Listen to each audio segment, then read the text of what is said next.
I'm Dr. Juliet Gilbert. I'm a social anthropologist and I'm a lecturer here in the Department of African Studies and Anthropology. So my research interests broadly are thinking about how can marginalised groups actually live in a dominant system and make their lives as best they can do when there are structures which are dictating that they can't live a certain way. So that's sort of the very abstract sort of line of my research. And since 2010 I've been doing research in Calabar, which is a city in southeastern Nigeria. And my research actually looks at young women's livelihoods. So young women are actually doubly marginalised in Nigerian society. First because they're young and elders dictate what goes in Nigerian society. And secondly because they are women and Nigeria is a highly patriarchal society. So that's sort of young women are my focus group.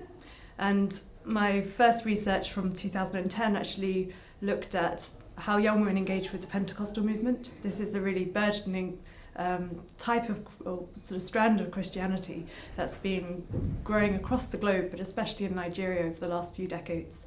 So my research looked at how not only young women, what they like about the church, but actually what they take away from the Pentecostal movement.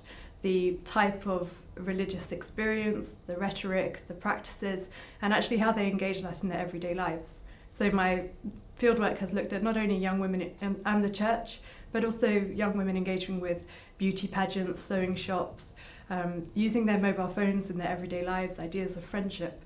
It's the idea of how young women can try and make a new type of feminine identity that actually allows them to live as best they could do in the constraints that the gerontocratic and patriarchal society actually dictates. Since finishing my thesis a couple of years ago, I actually moved away from thinking so much just about women in the church, but to actually thinking more about young women's lives amid insecurity. This was a recurrent theme throughout my research. Nigeria is a very highly insecure country, politically, economically, and actually thinking about how young women might engage with insecure practices.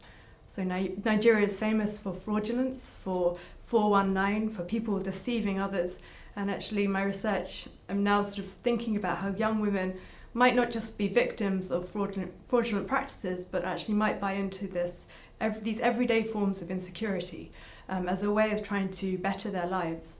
So this is how my research is, again, trying to feed into that idea of marginalised groups actually trying to better their lives.